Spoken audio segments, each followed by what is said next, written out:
à cette série de films sur l'origine des peuples. L'origine des peuples, vous savez que c'est quelque chose qui, bien évidemment, ça passionne tout le monde aujourd'hui parce que, ben voilà, les tests ADN, toutes ces compagnies qui ont un succès extraordinaire pour savoir combien de pourcents on a de Slaves ou de Berbères ou de Juifs ou d'Allemands, voilà. Les gens ont besoin aujourd'hui de connaître leurs origines. Ce besoin de connaître ses origines, c'est pas un besoin d'ostracisme. C'est pas un besoin de rejeter l'autre.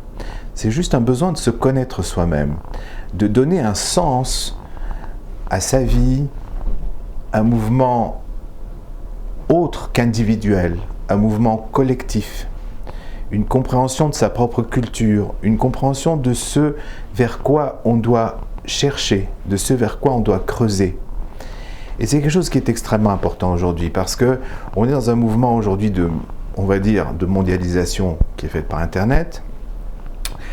Et en même temps, on est dans un mouvement extrêmement frustrant, dans la mesure où ceux qui ont les moyens, ceux qui ont les possibilités de communication les plus forts, et particulièrement les États-Unis, impriment beaucoup de leur culture sur le monde entier.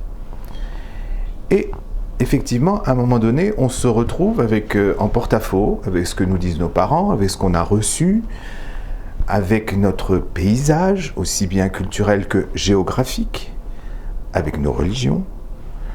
Et on se retrouve tout à coup en porte-à-faux avec tout un mode de vie, tout un mode de pensée qui nous est un petit peu extérieur, et puis qui est le bien-pensant finalement. C'est un petit peu ce qu'on doit penser dans le monde. Et ça ne nous satisfait pas. Ça ne nous satisfait pas. La preuve, c'est que il y a des mouvements comme des Instagram, Facebook, etc., où des gens ont un besoin incroyable justement de montrer leur personne, leur personnalité, de s'exprimer. Et il en est de même pour les cultures. Les cultures ont besoin de s'exprimer. Aujourd'hui, avec les mouvements de migration, d'immigration, qu'on voit un petit peu dans le monde entier, il y a un facteur qui est très important qui s'appelle la tolérance. Je ne peux pas être tolérant avec qui je ne connais pas. Je ne peux pas être tolérant avec qui je ne comprends pas. C'est-à-dire que oui, il y a une tolérance, mais c'est une tolérance distante. Apprendre à connaître l'autre, apprendre à connaître les peuples, leurs différentes cultures, les respecter. Ça, c'est un chemin qui va très probablement permettre non seulement à soi-même de s'intégrer à un groupe, à son groupe culturel, de développer sa propre culture, et soi-même de trouver sa place. Alors, une chose est extrêmement importante. Maintenant, évidemment, quand vous allez chercher dans Wikipédia les origines du peuple français, du peuple anglais, du peuple chinois, etc., vous allez trouver une pléthore d'informations, parfois contradictoires, qui est souvent d'ordre génétique, donc ça remonte à l'homme préhistorique, à l'homme, à des facteurs qui sont plus physiques que culturels. Et puis après, on vous raconte l'histoire du peuple, grosso modo. Nous parlerons de l'homme préhistorique, pas tout de suite. Il y a Adam et il y a l'homme préhistorique. La Torah ne nie absolument pas l'existence d'humains, en tout cas de gens qui avaient la forme d'humains, qui étaient des êtres extrêmement évolués, mais qui n'avaient pas encore cette capacité particulière qu'avait Adam, dont nous parlerons, et qui a fait l'homme adamien. On en parlera. Mais aujourd'hui, ce qu'on va faire, on va commencer une série qui va nous faire connaître d'abord l'origine des peuples, et puis la nôtre. Et à un moment donné, on arrivera également aux enfants d'Abraham, qui sont apparus après les nations. Il ne faut pas oublier que Abraham fait partie d'un peuple qui s'appelle le peuple de Héver, qui fait partie justement des nations desquelles nous allons parler, et qu'il a fondé son propre peuple, et que de lui descend également le monde arabe. Tout cela, nous le verrons donc dans une seconde partie. La première partie la première série, on va dire, comme pour parler dans Netflix, la première série, ça va être sur les nations à leur début, avant la création du peuple juif, avant la création de l'islam, avant la création du christianisme et même de l'hindouisme. Parce que la Torah est particulièrement le livre de la Genèse. Et ça, c'est très important. La Torah a 5 livres. Il y a 4 premiers livres qui sont des livres que nous considérons d'inspiration divine. Maintenant, si vous êtes laïque, vous pouvez considérer ça comme des livres de sagesse, de profondeur. Et puis, il y a un dernier livre qui est le 5e, qui est un livre de Moïse en tant que prophète qui s'adresse au peuple. Maintenant, les 4 derniers livres donc sont extrêmement liés au peuple juif. Mais le premier, qui est le livre de la Genèse, c'est un livre qui concerne le monde entier. On y parle de la création du monde, on y parle d'Adam, on y parle d'Ève, on y parle de nos origines, et on parle particulièrement de l'origine des peuples. Et c'est là que nous allons commencer, c'est là-dessus que nous allons nous concentrer, parce que les sujets sont tellement vastes que si on veut traiter toutes les questions qu'on a, ça va partir dans tous les sens. On va se concentrer donc sur l'origine des peuples modernes. Alors cette origine, nous dit la Genèse, elle commence en Babylonie. Intéressant. On a tous cette notion que la Mésopotamie, Babylonie, c'est le berceau des civilisations. C'est un peu vrai. C'est un peu vrai. Pour la Torah, pour la Genèse, tous les peuples du monde sont nés au même endroit du monde. Ils ont d'abord formé des familles, puis des tribus, puis ils ont commencé à créer des langues. On va voir comment sont nées les langues un peu plus tard. Vous allez voir, c'est pas du tout le brouhaha de la tour de Babel comme on dit dans les images d'Épinal. Vous allez voir, on va voir que donc ces peuples ont grandi, ces embryons de peuples ont grandi en Mésopotamie, et ensuite ils se sont étendus sur toute la planète, dans un ordre très particulier que nous allons également explorer. Alors, ce que je vous montre ici, c'est la liste des peuples telle qu'elle est donnée dans la Genèse. On voit clairement 3 groupes se dessiner. On voit une pléthore de noms. Et parmi eux, on s'aperçoit quand même qu'on parle de peuple. Parce qu'on voit Mitzraïm, on reconnaît Mitzraïm, l'Égypte, la racine de l'Égypte. On reconnaît Aram, la racine des Araméens. On reconnaît Yavan, la racine des Grecs. On reconnaît même Ashkénaz, qui est la racine des Allemands. Et tout ça, évidemment, bien avant que toutes ces nations, tous ces peuples se soient constitués en tant que nation. Tout cela, c'est à l'état embryonnaire en Mésopotamie. En fait, ce qu'on a là devant nous, en fait, si c'est juste, parce que évidemment, on va travailler à vérifier ces informations. Si c'est juste, alors qu'est-ce qu'il y aurait eu ? Il y aurait eu comme ça un embryon de peuples, ils sont 70, qui se sont formés donc en Mésopotamie, que tout a fait comme une sorte de Big Bang, comme ça, des nations, et que ça s'est étendu, comme les étoiles du Big Bang se sont étendues, ou comme un corps humain s'étend, ou comme un arbre né à partir d'une graine. C'est-à-dire qu'on aurait ici comme l'ADN de notre humanité. Alors ça, c'est absolument extraordinaire de se retrouver devant l'ADN de notre humanité. C'est-à-dire que si c'est vrai, si c'est juste, parce que ça paraît même un peu trop beau pour être vrai, si c'est juste, on a là l'ADN de notre humanité, où tout le monde est relié ensemble. Tous les peuples sont frères, cousins, fils, pères.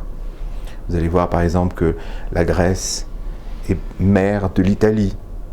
Vous allez voir par exemple que la Scandinavie est mère de l'Allemagne. Vous allez voir tout ça. Alors tout ça, on le voit dans l'arbre généalogique. Alors voici l'arbre généalogique, finalement, parce que ce que l'on voit ici, c'est un arbre généalogique, parce que l'ordre des noms est, voilà, il y a les enfants de Shem, les enfants de Ham, les enfants de Japhet. Vous avez donc trois groupes qui se sont formés en Mésopotamie et qui vont nous donner, vous allez voir, les peuples d'Europe, d'Asie et d'Afrique. Alors seulement qui est qui? D'accord? Ça, c'est ce que va donner notre recherche, c'est ce que nous cherchons. D'accord? Alors, on s'aperçoit clairement qu'il y a donc trois groupes, nettement, le groupe de Shem, le groupe de Ham, le groupe de Japhet. Nous verrons que dans le groupe de Shem, il y a 26 peuples. Dans le groupe de Ham, il y en a 30. Dans le groupe de Japhet, il y en a 14, donc au total, ça fait 70. On voit au passage, par exemple, que la Grèce, Yavan, fait partie du groupe de Japhet. On voit, par exemple, que Aram, les Araméens, font partie du groupe de Shem. On voit que Héver, qui est à l'origine des Ivrim, donc des Hébreux, fait également partie du groupe de Shem. Tout ça, on va le voir plus en détail. Mais il faut s'entendre sur quelque chose, d'abord, avant de commencer cette recherche. Il faut s'entendre sur ce que c'est qu'un peuple. Alors à nouveau, si vous cherchez dans Wikipédia, vous allez trouver une pléthore de définitions. Un peuple est un groupe de gens qui vivent sous le même genre de loi. En vérité, ça, c'est pas un peuple, c'est une nation. Ou qui ont des origines communes. Alors ça peut être une tribu qui a des origines communes. D'accord? Il y a toute une sorte de mélange sur ce que c'est que la notion de peuple. Et c'est pas un hasard. Parce qu'aujourd'hui, on a une tendance à noyer les peuples. Alors, vous savez, la Torah présente la réalité comme un diamant avec des facettes. D'accord? Ça, c'est la Kabbale qui le dit. Et chaque facette, c'est un peuple.